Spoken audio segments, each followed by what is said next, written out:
Hello నమస్తే అందరికీ welcome to my channel. ఈ వీడియోలో మనం చేయబోయే ఐటమ్ మేతి పులావ్. మేతి పులావ్ అనేది మనకు కర్ణాటక సైడ్ చూస్తే మీకు చాలా ఫేమస్. సేమ్ అదే టేస్ట్లో ఇంట్లోనే మేతి పులావ్ ఎట్లా చేసుకోవాలో ఈ వీడియోలో చూద్దాం. దీనికి మనం ముందు రైస్ నానబెట్టుకోవాలి. నేను ఇక్కడ 3 కప్పుల రైస్ తీసుకుంటున్నా, దాదాపు 750 గ్రాముల రైస్. ఇది ఒకసారి మంచిగా వాష్ చేసుకొని ఒక అరగంట సేపు నానబెట్టుకోవాలి. రైస్ అనేది మనకు ఎంత మంచిగా నానితే పులావ్ అనేది అంత మంచి వస్తుంది. అందుకని చెప్పేసి ఒక అర్ధగంట సేపు రైస్ నానబెట్టుకోండి. ఇప్పుడు పులావ్ చేసే ముందు మనం ఒక గ్రైండర్లో ఒక ఆనియన్ పెద్ద సైజు ముక్కలు కట్ చేసుకొని వేసుకోండి.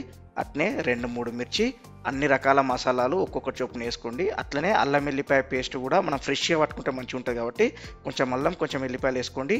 1 టేబుల్ స్పూన్ అంత సోంపు వేసుకోండి. అట్లనే 1/2 టేబుల్ స్పూన్ అంత జీలకర్ర వేసుకోండి. ఇవన్నీ కొంచెం నీళ్ళు పోసుకొని ఇట్లా వీడియోలో చూపించినట్టు మెత్తగా పేస్ట్ లెక్క పట్టుకొని సైడ్కి పెట్టేసుకోండి. ఇప్పుడు మనం పులావ్ని కుక్కర్లో వండుదాం. కుక్కర్లో వండొచ్చు, లేదంటే మీరు రెగ్యులర్ కడాయిలో కూడా వండొచ్చు. ఇక్కడ కుక్కర్లో వండుతున్న కుక్కర్లో ఒక 3 టేబుల్ స్పూన్ల నూనె పోసుకొని అన్ని రకాల మసాలాలు 2 వేసుకోండి. స్టారు, దాల్చిన చెక్క, ఇలాచీ, లవంగాలు, యాలకులు, అట్నే బగారాకు, బండ పుదీనా మాత్రం మర్చిపోకండి. ఆ తర్వాత ఒక 2 పచ్చిమిర్చి, 1 కప్ ఆనియన్ స్లైసెస్ వేసుకొని మనకు ఆనియన్ అనేది గోల్డెన్ రంగులోకి వచ్చేదాకా వేగనియండి. ఆ తర్వాత మనం గ్రైండ్ చేసుకున్న పేస్ట్ ఉంది కదా, అది వేసుకొని ఒకసారి మంచిగా కలుపుకోండి.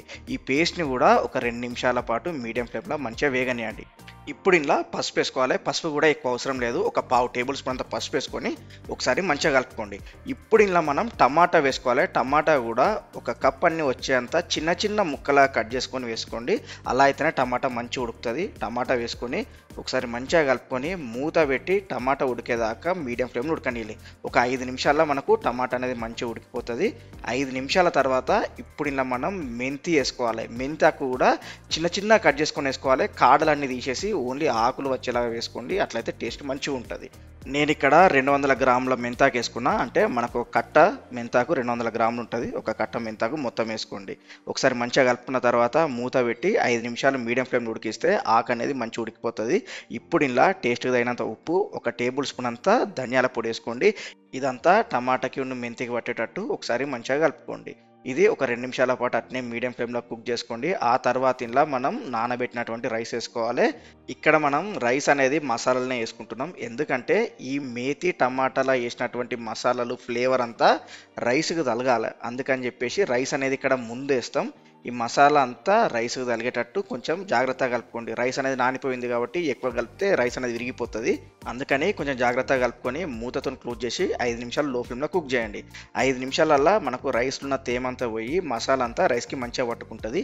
ఇప్పుడు ఇలా మనం నీళ్ళు పోసుకోవాలి. మనం స్టార్టింగ్లో 3 కప్పుల బియ్యం నానబెట్టుకున్నాం, దానికి సరిపోయేటట్టు 5 కప్పుల నీళ్ళు పోసుకోండి. మనకు బియ్యం అనేది నానిపోయినాయి కాబట్టి 3కు 5 కప్పుల నీళ్ళు పోసుకుంటే సరిపోతుంది.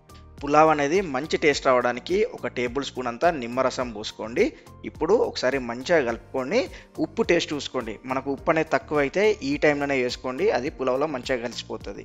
ఉప్పు టేస్ట్ చూసుకున్న తర్వాత మీడియం ఫ్లేమ్లో ఒక 5 నిమిషాలు ఉడకనియండి. 5 నిమిషాల్లో మనకు పులావ్ అనేది సగం దాకా ఉడికిపోతుంది. చూసిరు కదా, ఇక్కడ మనకు రైస్ అనేది దాదాపు 50% ఉడికిపోయింది. ఇప్పుడు కుక్కర్ మూతతో క్లోజ్ చేసి లో ఫ్లేమ్లో ఒక విజిల్ వచ్చే వరకు ఉడికించుకోండి.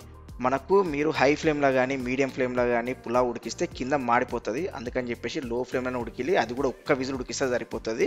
ఎక్కువ ఉడికించినా కూడా మీకు పులావ్ అనేది మెత్తగా అయిపోతుంది. స్టవ్ బంద్ చేసిన తర్వాత 10 నిమిషాలు సైడ్కు పెట్టుకొని ఆ తర్వాత మూత ఓపెన్ చేసుకొని పైన ఒక 2-3 టేబుల్ స్పూన్ల నెయ్యి వేసుకొని ఒకసారి మంచిగా పులావ్ను కలుపుకుంటే అది తిరిగిపోయే పులావ్ అనేది రెడీ అయిపోయినట్టే. చూసిరు కదా, రైస్ అనేది కొంచెం కూడా మెత్తగా కాకుండా పర్ఫెక్ట్ కుక్ అయిపోయింది. మీరు కూడా ట్రై చేయండి, ఎట్లా వచ్చిందో కామెంట్ బాక్స్లో కామెంట్ చేయండి. ఈ పులావ్ పక్కన ఏదైనా ఫ్రై ఐటమ్ పెట్టుకొని తింటే ఆ టేస్ట్ అనేది నెక్స్ట్ లెవెల్ ఉంటుంది. అంతే, మీరు కూడా ట్రై చేయండి, ఎట్లా వచ్చిందో కామెంట్ బాక్స్లో కామెంట్ చేయండి. మీకు మరేదైనా రెసిపీ కావాలని కూడా కామెంట్ చేయండి, నేను తప్పకుండా ప్రిపేర్ చేసి అప్లోడ్ చేస్తా. మీకు ఈ వీడియో నచ్చినట్టయితే ప్లీజ్ ఛానల్ని సబ్స్క్రైబ్ చేయండి.